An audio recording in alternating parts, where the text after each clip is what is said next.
Good day, everyone. I would like to thank everyone for being on today's webinar, where we will be discussing ozone as a safe and effective sanitizer in the fight against COVID-19. I would especially like to thank the BioFresh group for putting on this presentation. My name is Emmanuel Carvalho. My friends call me Manny, and I'm a consultant with Civic Works Consulting Group here in Toronto, and I will be your host today. And today's topic, the idea of sanitization and the fight against COVID-19, is especially interesting to me and timely. I've spent over 20 years representing frontline healthcare workers who work in long-term care facilities, retirement homes, and hospitals. These workers, and especially seniors, have been the hardest groups affected across the globe. I look forward to understanding how ozone can be an effective tool in the protection of workers and, most importantly, our seniors. Friends, as we move towards winter in Europe and North America, concerns remain about the ability to maintain sanitization as a countermeasure against the spread of COVID-19. Since the outbreak of COVID-19, many organizations have moved towards the use of ozone to help ensure the safety of public buildings such as schools and hospitals. While the private sectors, such as care homes, hotels, along with leisure sectors, have also sought solutions to ensure the safety of their customers and their employees. On today's webinar, we will be discussing, with the help of our expert panel, Dr. Saad Jassim, President of the International Ozone Association from Windsor, Canada, Dr. Christian Carboni, Light Industry Manager, Industrie du Nord SPA in Italy, and Jonathan Casey, Managing Director of the BioFresh Group Limited in the United Kingdom. Our panel guests today will focus on the following: knowledge in which way ozone is effective against viruses like SARS and COVID-19, the advancement of equipment to assure a thorough and safe treatment, and the practical experience of public sector and private sector operators. Now, on to our first speaker. Good morning, good afternoon, wherever you are. It's a great pleasure to represent the International Ozone Association. My name is Saad Jassim. I'm the president of the International Ozone Association. And it's a great pleasure to talk about the ability of ozone to deal with these challenges. Ozone, as many people know, it's been produced from the reaction when electric charge impact the oxygen molecule to break it and change it into ozone. What we see here, this is the oxygen molecule and the electric charge, and then it's break it into two atoms of oxygen. Each atom will be attacking the oxygen, another oxygen molecule, to make it into ozone. And this is a very reversible reaction, and that means the ozone molecule is unstable, and that is how it is a very active molecule, and it is able to react and disinfect and oxidize such challenges like the microorganisms or some chemicals. And this is what happens usually in nature. When you have lightning here and you see the electrons attack the oxygen molecule to break it, as we show in the previous diagram, and this atom will attack another molecule to make it an ozone molecule, and it is a reversible reaction as you see here. So why we need to use ozone? That question comes up many times. Ozone has many advantages in many applications. Disinfection is a well-known ability of ozone for disinfection and oxidation of parasites, bacteria, and viruses. The algae toxins oxidation, this is a very serious issue because of the toxin produced from the algal blooms because of climate change. These toxins are fatal, and ozone has shown to be able to oxidize them and degrade them. Taste and odor control, and that's a very aesthetic issue, and ozone is very able to deal with this problem. Improvement treatment processes, ozone has shown in many work we did before that it is able to reduce chemical use, improve water quality, and make the system more optimized. Reduce of THMs formation, and THMs is one of the byproducts from the application of chlorine when it reacts with organics. When ozone is applied, the THMs numbers are reduced. Removal of PPCPs and EDCs. PPCPs is the pharmaceuticals, personal care products, and EDCs. And these are challenges we've been working on for the last 2 decades, and ozone showed a very successful application to remove these compounds, which could impact the ecosystem and human health. So ozone as a disinfectant has been very effective for viruses, especially during water treatment. And there are, as I listed here, many of the references. People can check. It's well known for many years. And ozone has been used for drinking water for many, many years. 2 years ago, we had the opportunity to visit the first water plant that used ozone in the world, which was in Nice, 1906, more than 100 years ago, and still the plant is still using ozone.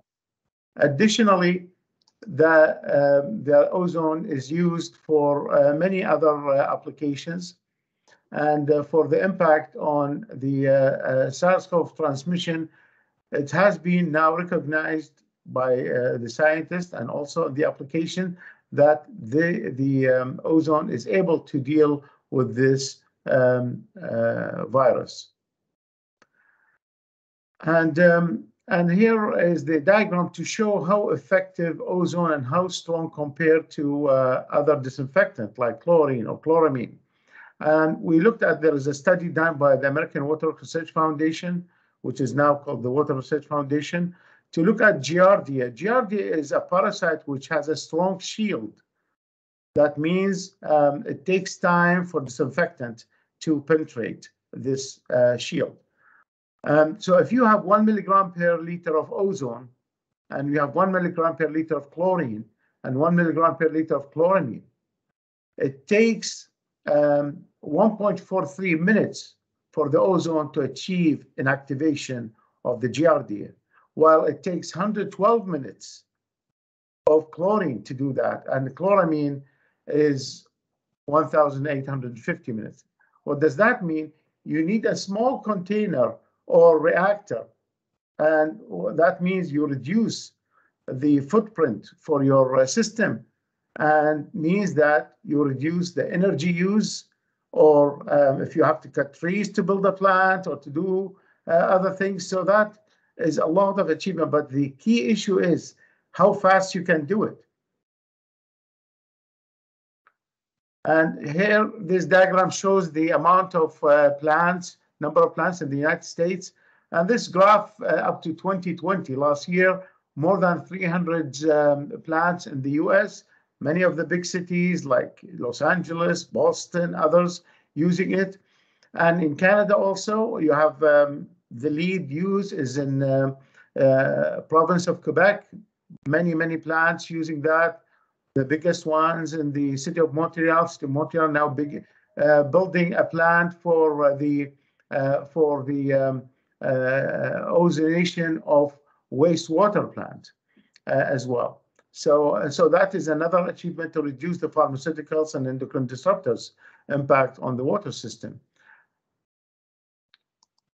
And here you see the application in Japan. Japan has been successful in using ozone for drinking water treatment, wastewater treatment, and also for food applications as well.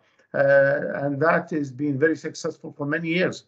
And if somebody go into the Ozone Science and Engineering Journal, you'll see a lot of papers related to that. The SARS-CoV-2 is transmitted by exposure to infectious respiratory fluids. And that was one of the documents by the Center for Disease Control in the United States, and that was only produced in 2021, this year. And because the people would need to know how the transmission happens. There are 3 ways the transmission: inhalation of fine respiratory droplets, and that's when people cough and sneeze, and deposition of these respiratory droplets on mucus. If it happens on the face, it goes into the mouth, nose, or eye, or these particles would go on surfaces. These mucous membranes, if it goes on surfaces and you touch it, by mistake, you touch your eyes, or it's not by mistake, many people do that. You touch your eyes, you touch your nose, then you have these viruses transferred to you. And here you see this diagram shows when people cough, and that is what they say, keep a distance of 6 feet or 2 meters to so this cloud that has these droplets is staying away from you. So this is a problem when people cough and sneeze and they're not wearing that, and the others at the same time. So you wear a mask to avoid that, but also this is not the only problem. If you are in a room and somebody is coughing and sneezing, that's on the wall, it's on the door, it's on the handle, door handle. If you have an umbrella, it's there. So if it's a school, it's on the desks. It's hard to clean every piece, you know, by a cloth. So if you want to open the window, I'm sure if somebody coughing and sneezing in the room, it is on the window as well. So touching that, then you touch your mouth or nose or face, will get you exposed to the viruses. And according to the CDC, that 8 million germs could be on one single drop of spit here. And you see how difficult it is. That's why it is serious to look at this issue. So ozone can apply in its gaseous form to achieve that kind of disinfection for viruses like the SARS-CoV-2, which become aerosolized or airborne. So one of the major routes of the transmission is to be through inhalation of the droplets. We know that, and the studies in the last year or two has been showing that. The primary the transmission route, it's the direct exposure to these droplets. What does that mean? If it goes in your hand, on your face, you touch it, that you'll be able to get the virus. And there is more evidence from the research that the supporting potential of small droplets containing the SARS-CoV-2 to become airborne, and that's a study done by Standetsky in 2020. And the potential gaseous ozone application include, but not limited to, the decontamination of air and surfaces in a classroom, hospital, long-term care, and that is the key issue to the transmission here. When you have one person in a classroom sneeze and cough, and people come and talk to this person, touch their desk or touch their hand, that's when you get the transmission. The benefits of ozone, because it's a gas, so it transmits every year in the space. When you put it in the room and it goes around, it impacts the viruses on the curtain, on the wall, on the door, on the floor. You know, this is an application that cannot be attached by hand wiping with typical disinfectants that you buy it in plastic bottles and all that.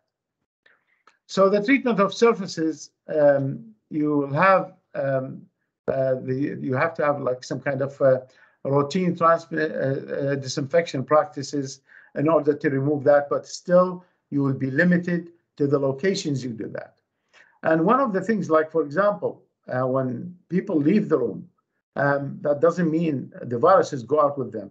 Viruses that came out could stay on the surfaces for 72 hours, and for some other pathogens could stay 9 days. So 3 days to the SARS-CoV-2. So if students in the room, they were coughing and sneezing that virus, they come back the next day, and you might be able to clean the desk, but you're not going to clean all the space, the walls, doors, the blackboard, everything. So you'll be able to get the contamination. So However, people say surfaces are not the primary source for the transfer of SARS-CoV-2, but we can't ignore it. You have to look at everything, like what we say, vaccine, it's helping, but we can't just go and expose ourselves to the virus and say, oh, we took vaccine, because nothing is 100%. So every action has to be taken in order to deal with this problem. So that is when you need to look seriously on what applications use. So how the inactivation takes place. So SARS-CoV-2 reported to belong to the beta B group of coronaviruses. And similar to other coronaviruses, it has a structure. It is an enveloped virus. What does that mean? It's more vulnerable. The viruses that not enveloped are more resistant to actions or attacks from oxidants and others. But the one with the envelope viruses usually are more vulnerable. So if it's an oxidant like ozone penetrate this envelope, that means it will impact the activity of the virus. So, and you see the core genetic material is a single positive sense RNA genome, and it's protected by the nuclear scapside. And also there's the envelope, which has the spike, it's the proteins, an envelope, and the membrane. And here it shows you, this is how this membrane, how this virus shape is. And you see this is like a crown, the shape of the virus. And keep it in mind that ozone can act into attacking this virus by attacking the proteins and these parts in order the spikes. So and penetrate into that and attack the RNA to stop it from being to inactivate it. So if it doesn't produce, that means inactive. And I studied this here done by Tizawi in 2020 in the UK, and it has a good information about how this application is. And knowing that, you know, when you act against that, the protein, therefore you prevent the infection process. When the virus stops producing, the RNA is impacted, the virus is unable to reproduce. What does that mean? What is inside, you know, a person in the nose or the mouth or something like that, and goes into the respiratory system? If it is inactive, that means doesn't reproduce. That means the case of impacting, causing the disease, it's limited here or gone. That is my presentation, and I'm open for any questions. So I'd like to take liberty and ask a question. Like especially coming from the long-term care sector and healthcare sectors in general, like how safe is ozone, especially in these types of sensitive environments where you have seniors with all kinds of different issues that they deal with on a regular basis? Well, when you apply ozone, we use advanced applications with it. For example, we do monitoring to the ozone in the ambient, and if there is any leak, we deal with that. And with this application as well, there is the use of a destruct unit. Basically, the ozone that's not being used in the oxidation will be pulled back in the destruct unit, and the monitor, the ambient monitor, will indicate that the level is within the guidelines for safe presence with ozone concentration. Then an individual gets to the room. When you apply ozone like this, the room has to be unoccupied and sealed. So when you do this application, basically you make sure you have the time, and that is when you select the time required, and then the destruct unit will start automatically to pull any ozone that is not being used to break it down into oxygen. And then, as I indicated, all these things, so many steps is taken, and a trained individual is usually deal with that in order to make sure it's safe. And globally, for over 100 years of ozone application, there are no fatality with ozone at all. Wow. And I think you could see on the right-hand side here, we have a question from Richard Barnes, and he's asking, why would using gaseous ozone be better than just whipping surfaces with a sanitizer? Yeah, when you come to, for example, a school room, you have about, say, 20 desks in the room. You wipe the desk. You're not gonna wipe every piece in the room. You're not gonna be wiping the walls, the doors, the windows. You can, nobody can do that. We'll spend the whole day to cleaning one classroom. So basically, the practice, and I've seen it in my eyes, when people come to do the cleaning after work hours, they just clean the surfaces, maybe the door handles, but the whole room could be infected. The window, the door, the walls, the floor. If you have a pen and you drop it on the floor, that could catch the virus. So that's why the ozone is a gas. It penetrates all the parts in the room. So it will inactivate all that. And especially if you have a humid room and there is no proper air transmission, that is the worst, because that will keep the virus active in the room. So when you inactivate it, at least you come to the room next time, it's clean. So and that is the same thing for long-term care and others. And that's what we saw, the outbreak in long-term care. Okay, because you clean their table, or the handles, but the whole room, the bed, the covers are all with the virus on it. Okay. Well, I think we're good with the questions, and just let me just take control here, but and move on. So, but I just want to go back a little bit, because I'm sure I think people are hearing Dr. Jasm speak about ozone in a very effective and efficient way. And I think it's important people understand who exactly Dr. Jasm is, and his history, because we jumped over that, unfortunately, my fault. But Dr. Jasm currently serves as the president of the International Ozone Association, and proudly, as a Canadian, he's the first Canadian to lead the organization since 2020 and 2022. And he has served as an adjunct professor also at the University of Windsor here in Canada since 1996. And he's also introduced ozone as a primary disinfectant to the city of Windsor since 2001, which has been followed by many other cities in our province here in Ontario, Canada. And he's also designed and successfully implemented ozone application for water reuse in greenhouse operations in Canada since 2004. And he's also a member of the editorial board of Ozone Science and Engineering Journal, and the editorial board for water processing and engineering. So thank you for your presentation, Dr. Jasm, and the questions were great. So I'd like to introduce our next presenter, and here we are. And our next presenter is Dr. Christian Carboni. He's the Light Industries Market Manager of Industrie de Nord-Spa. Dr. Carboni has more than 25 years experience on disinfection treatment, especially with utilization of ozone.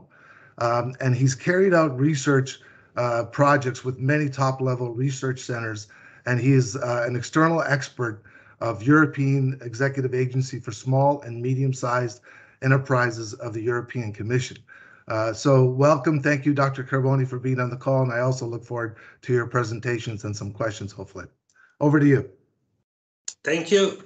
Good morning or good evening, everyone, depending from where you are. I'm happy to participate to this webinar with you. I hope you can see my screen. In my presentation, I will show you some examples of ozone application in ambulance, bus, room, workplace, in particular for air and surface sanitization, as Saad explained very well to you a few minutes ago. Before starting with the example on ambulance and the surface, I will you briefly illustrate the regulation in Europe. In Europe, in this moment, the ozone are under two regulations. The first one is biocide regulation that came outside in 2012, and that give the authorization to use ozone for disinfection claims, this meaning against bacteria, mold, yeast, virus, and so on. The ozone is inside to the process of registration as other chemical oxide, chlorination oxide, and so on, chlorine dioxide, and so on. If we use ozone for other applications, this meaning, for example, sludge treatments, the decoloration, the odorization, we are under another regulation that named REACH regulation. I want to start to you with some example with test we made, in particular in ambulance, because we, during the crazy periods we have not so much time to make disinfection, and the problem I said that before is the droplets that are in the air, in the space of the ambulance, and are everywhere inside of the ambulance.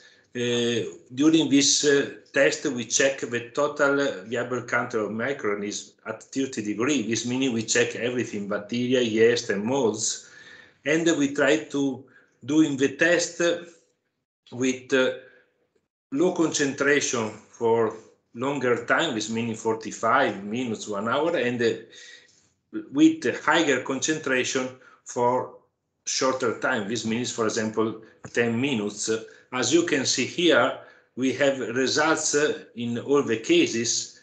Ozone works very well. We take the sample with scrubs, as you can see in the right side of contact plates, and we check also the difference from only cleaning and disinfection with the standard procedure.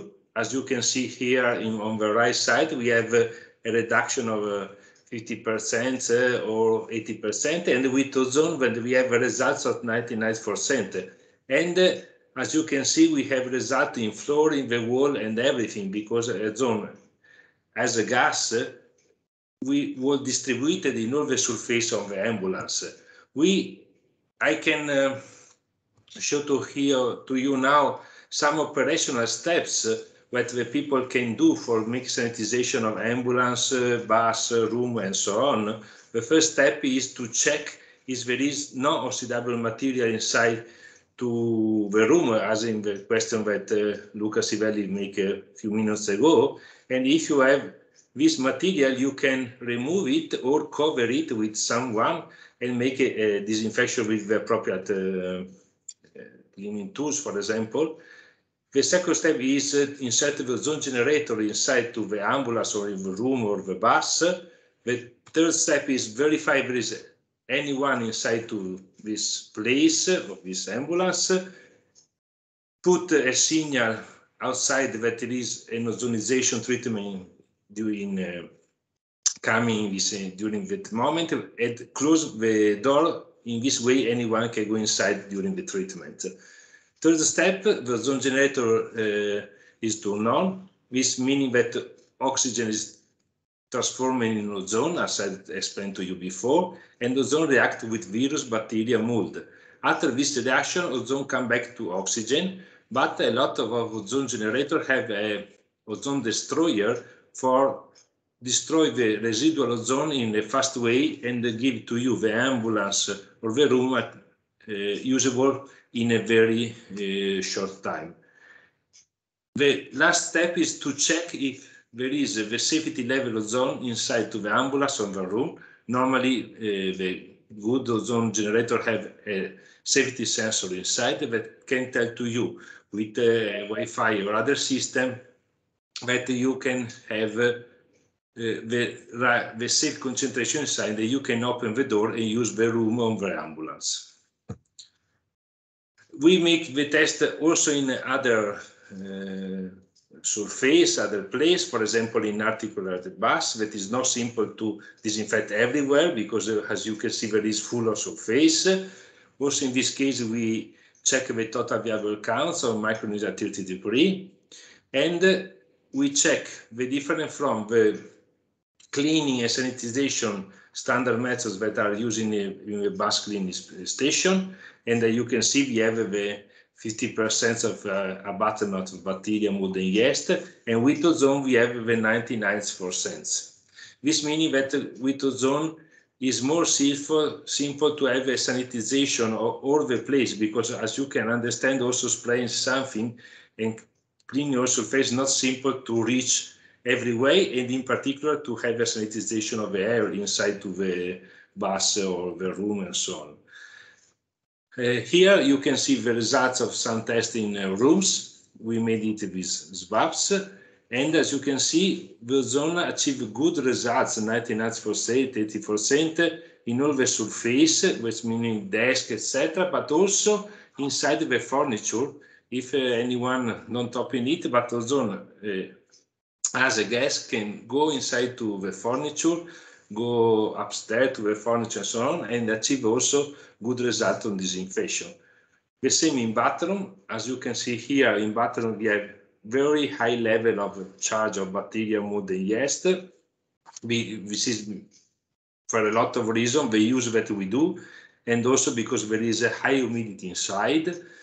But as you can see, the ozone also in this case, also if there is high level of bacteria, mold, and yeast, achieve a good result of the sanitization, 99.9%, probably because also the high humidity help the ozone to achieve good result of sanitization. We do also test in some process in the workplace environment. This is a real case in a meat processing environment. We had a publication of this result in the EOA World Congress of Nice a few years ago. As you can see, there is very high level before cleaning, VC, at the left side. And after cleaning and sanitization, we have a good abatement of the bacteria, mold, and yeast on the surface. But after AOT, this meaning ozone treatment, we had a very good results and improvement of sanitization of this environment. That, as you can see, is full of tools, place, furniture, and so on. And the last slide I want to show to you is the sanification of the air, because as Saad I explained to you before, the droplets are on the air, in particular the small droplets. It's very difficult to have sanitization of the air in the environment. As you can see, with ozone treatment, also in half an hour, 15 minutes, depending from the size of the room or the ambulance, we have a good abatement of mold, bacteria, in this case mold and yeast, also in air, and we can have a good sanitization of the air present in the environment. In the last slide, I write to you some case study or press review. I don't put so much because you can find it in the website. There is a lot of case study. I write some case study, a press review in Italy of sanitization with ozone, of ambulance, of tools and clothes of firefighter, Red Cross people, policemen, for example, some application on school, and so on. I'm at your disposal for any question that you have, and you can contact me without problem or asking now if you want. That's great. Thank you, Dr. Carboni. I don't see any questions on the chat line, but I do have a question, a simple question. And I'm curious because, again, I come out of the healthcare sector and we check, double check, triple check, especially during the COVID and what's happening, especially in long-term care. So after the process is completed, there is no need to go back and wipe down services? You're on mute. I can't hear you. Okay, thank you. When the process ended, the ozone generator tell to you that you can go inside. No other operation are needed because you have no residual of ozone on surface. Okay, sometimes when you have to make a normal process of disinfection, you need to clean, wash, disinfect, and wash again for take out the residual of chemicals that you can have in surface. Because in particular in hospital and healthcare, there are people that can have allergic or shock for the chemical present in surface. In the case of ozone, you have no residual of ozone because the generator normally have an ozone destroyer, and you can go inside to the room without problem of odor that sometimes happen because you can lose liquids or every kind, okay, and without problem of sanitization or contamination, also microbiological point of view, but also in chemical point of view as byproducts. Okay, and we also have a question from Christian again. Can the generator be used in ambulances, also be used in classrooms or nursing home centers? So I think Richard and I are on the same wavelength. So he's asking about can it be used in classrooms or nursing homes? The generator is very similar that we use in ambulance or in classroom or in working place. The size of the generator normally change, or the process will take the time that the process take. Which meaning if I have an ambulance, I can have a small generator, okay. But if I have a big workplace, I need more time, and normally the time is not sufficient. It is too big. I need a biggest generator, and not only a problem of sizing the generator, but also a problem of size of the fan of the generator, because you need to spread to dissolve ozone everywhere. If you have a strong generator without fan, because sometimes in ozone generator you see very small fan, you do nothing because you make a bubble with ozone all around the generator, but not everywhere. You don't do nothing. This is the two parameters normally changing: the power of the generator, gram per hour of ozone generated, and the power of the fan for spread the ozone everywhere. Right, which makes sense. Right. Okay. Thank you. That was awesome. Thank you very much for the questions and your answers, Dr. Carboni. So I'd like to introduce our next presenter. He is Jonathan Casely. He's the managing director of the BioFresh Group Limited. He's a leader in the field of ozone sanitization with almost 20 years experience supplying ozone for multiple sectors and applications. Jonathan will discuss the most recent developments in ozone equipment for this application as efficacy, safety, and the simple applications become more important. So thank you, Jonathan, and I look forward to your presentation. Over to you. Thank you, Manny, and thank you also to Saad and Christian for your explanation of the research which has gone into this field and also the practical applications that we've seen, particularly in the last year and a half.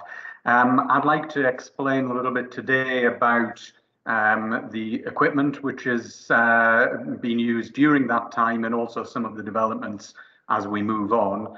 And if I can start off just with a simple explanation of BioFresh as a company and our background.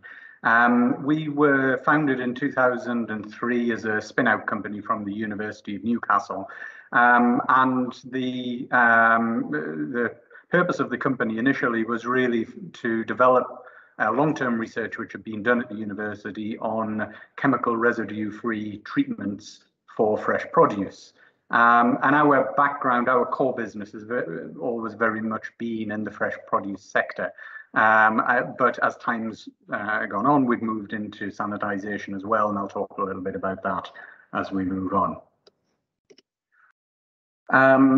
For those original technologies, there's two main areas that we're working with, either the use of ethylene gas, which is used to suppress sprouting in potatoes and long-term storage, or the use of ozone gas to inhibit spoilage in fresh produce and improve the quality of the produce itself as well.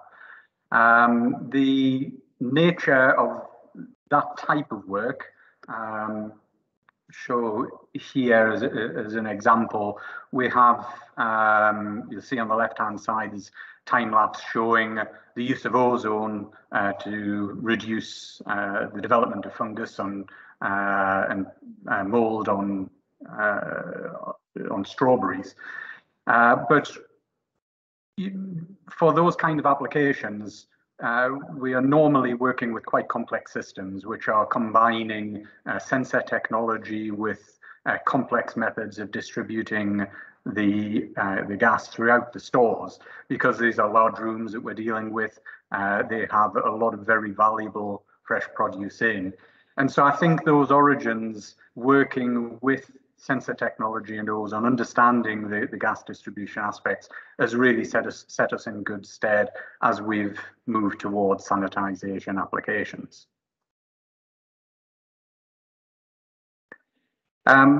Moving on from the fresh produce sector, we became more involved for sanitized applications over the last 5 or 6 years, as our export markets outside the UK developed, and we're working with a lot of partners who saw the opportunities for ozone sanitization. Obviously, when the pandemic started last year, that whole process really accelerated, and we saw a huge demand for the use of ozone in the type of applications mentioned here for retirement and long-term care homes, for the hotel sector, schools, restaurants, transport, and public sector, for example, schools, prisons, and the like. And we see on the left-hand side some practical examples of the units being used over that period of time.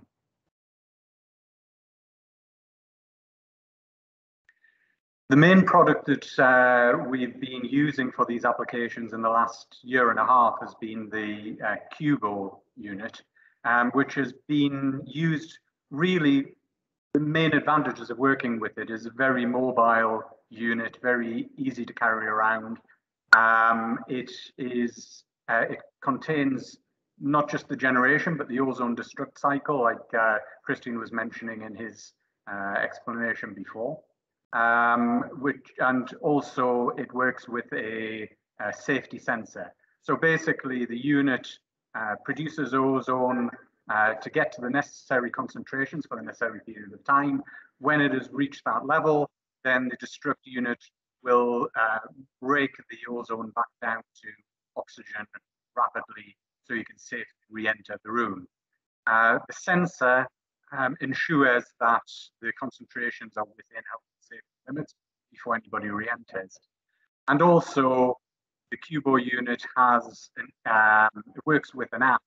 And the advantage of working with the app means that nobody needs to be in the room at any time during the cycle.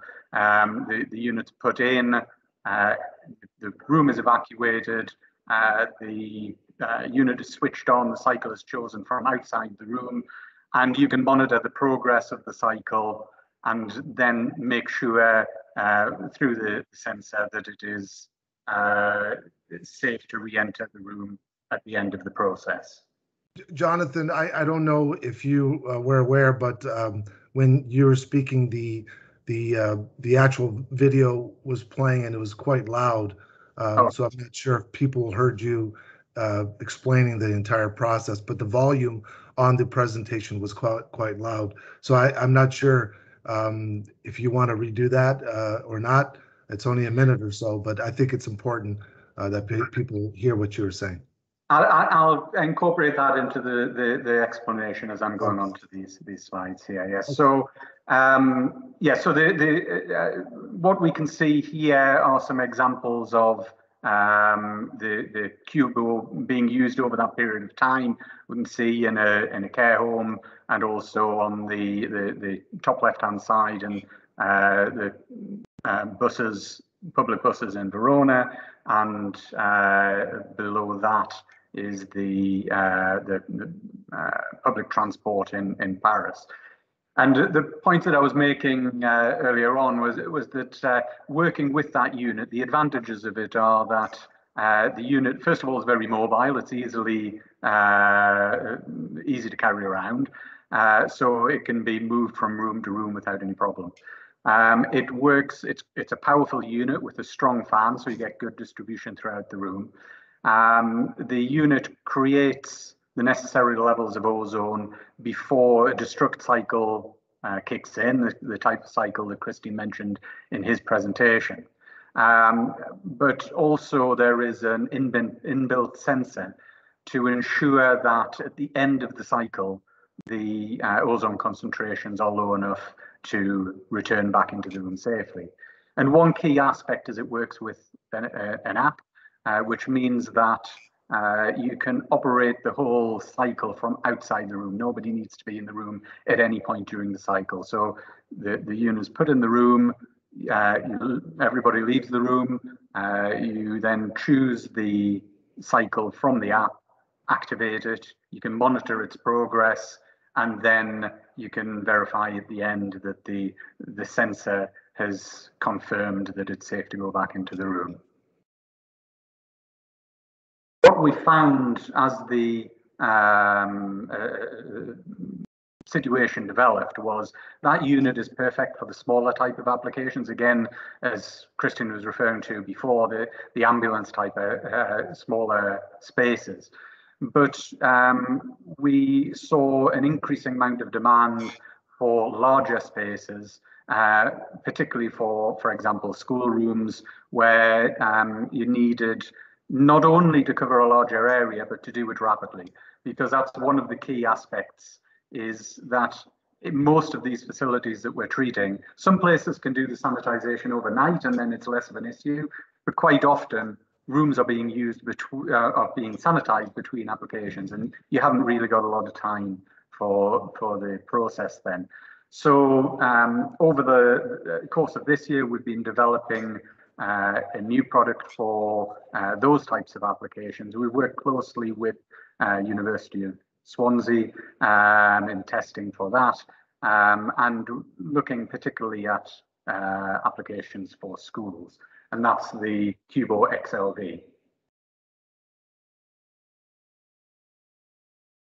So this unit, it is a larger unit than the Cubo, but still easily mobile. It's a more powerful unit and has that good distribution of the air around the room, so you can be sure that the whole area is being sanitized.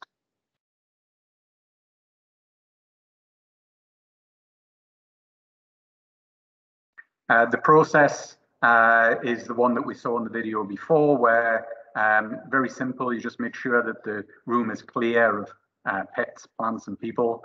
The unit is placed centrally in the room, then make sure everybody's out, leave the room, choose the cycle on the app and press start. And then we enter the room when the all clear shows. You don't need to do any kind of wiping down. The room is ready to go straight away. I won't go into the details of the cycles here. Obviously, we can make these available, but this gives an idea of the types of treatment times that we would use. We tend to work with 3 different types of cycles. A light treatment, which is more really a deodorization type cycle. A medium treatment, which is sanitization, but a rapid sanitization. And then a strong treatment, which is for cases where, for example, we know that there's been an infection in the room and you really want quite a thorough, deep clean.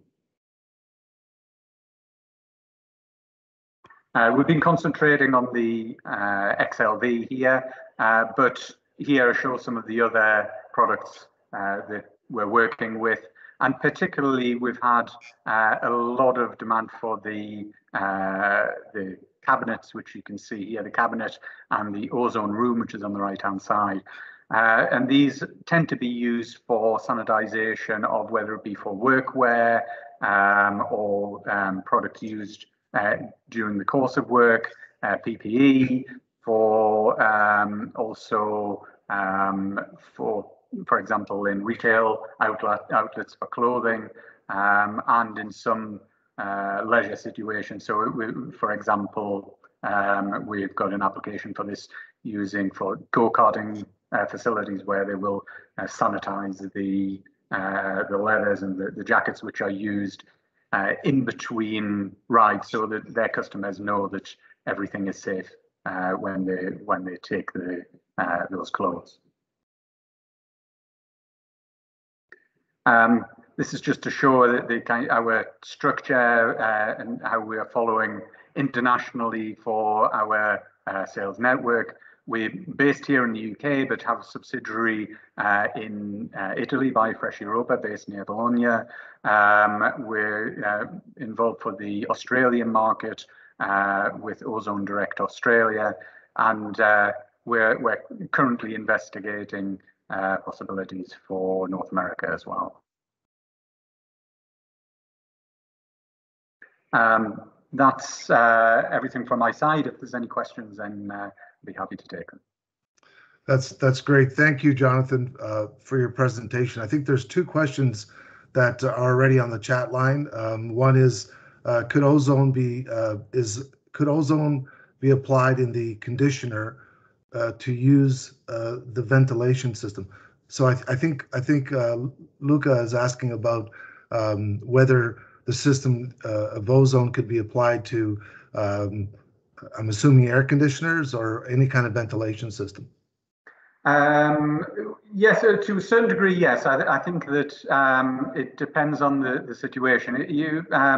The sanitization that we're talking about here is based on quite high concentrations of ozone, and so you'd need to make sure that the ozone was compatible with the ventilation system, and also need to understand where that ventilation is leading, because if you're in an enclosed room, then you can control those levels of ozone. So I think you'd need to understand the setup and application, but in principle, I think it could be possible, yes. That's great. And then we have a question from Bobby here. Can ozone damage some of the materials in a room, and how easily does ozone distribute through the rooms? Right. So I think in terms of the materials, then certainly ozone is an oxidizer, and so you need to be aware of the materials where you're using it. But we, in the information that comes with the unit, we send a compatibility list of materials that you would need to take care. So, for example, some natural rubbers you need to be careful with, and I've already mentioned about plants that can be quite sensitive to ozone as well. So what I would say is it's best to check that. If you have any questions specifically for your application, then let us know and we will advise. And sorry, what the second part of that was? And how easily does ozone distribute through the rooms? And I think it actually touches back on one of the answers that Dr. Carboni spoke about. Yes. Yeah, certainly, and I think that that's an important factor. Certainly, Christian was talking about the importance of the fan, and he's absolutely right. You know, you can have a powerful ozone generator, which will do a great disinfection job of 1 square meter around the machine. If you haven't got a powerful fan, it's not really going to be doing much more than that. So that's a really important aspect.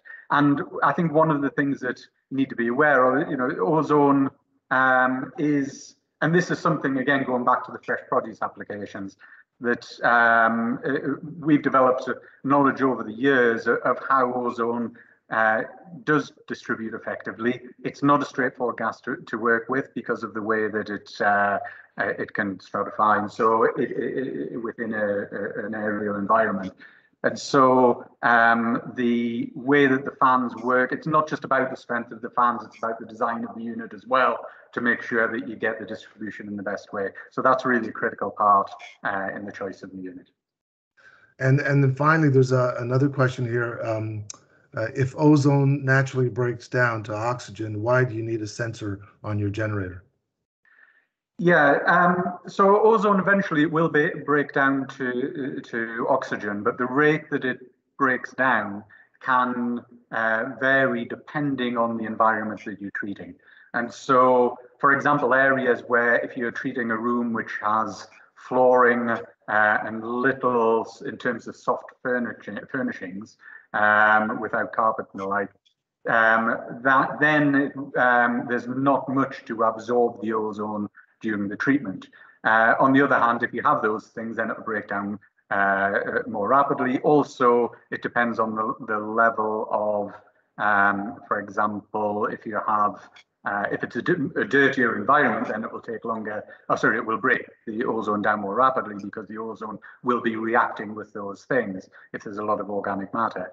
So really, depending on the circumstances, the rate of breakdown varies quite a lot. So the idea of working with the sensor is to make sure that no matter what, you can verify that you've got within the health and safety levels that you need to re-enter the room, and you're not just kind of guessing on what you would expect in that room. That's awesome. Thank you. Thank you. That was great.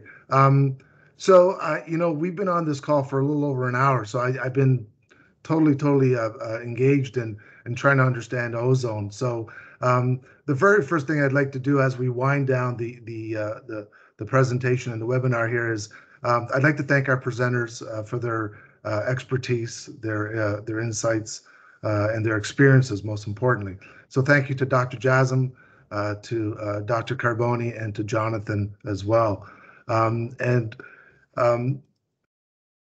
I would also like to thank all of you who are still on the line for watching and asking all your great questions. And just to be clear, any questions that haven't been answered by our panelists, we will do our best to have someone reach out to you and provide you with the answers that you're looking for, or direct you to a place where you can get those answers. And we also encourage you to send any questions directly to our expert panelists, and you can see their contact information directly on the screens now. So I'll leave that on for a little bit for you guys to either take a snapshot and copy that down, and feel free to contact them directly. And they look forward to your questions. This is the first of many information sessions, and we ask that you keep an eye out on all social media platforms for future dates from the BioFresh group. And we hope that today's webinar was informative and left you with thinking about ozone as another tool in the fight against viruses like COVID-19. And I think you witnessed today, it's the efforts of many people from across the world that gives us hope that we could return to living our best lives. So saying that, I would like to thank all of our panelists. I want to thank all of you for participating today and listening and asking your questions. And I ask that you all be safe and have a wonderful day. Thank you all for being on the call. Thank you. Thank you.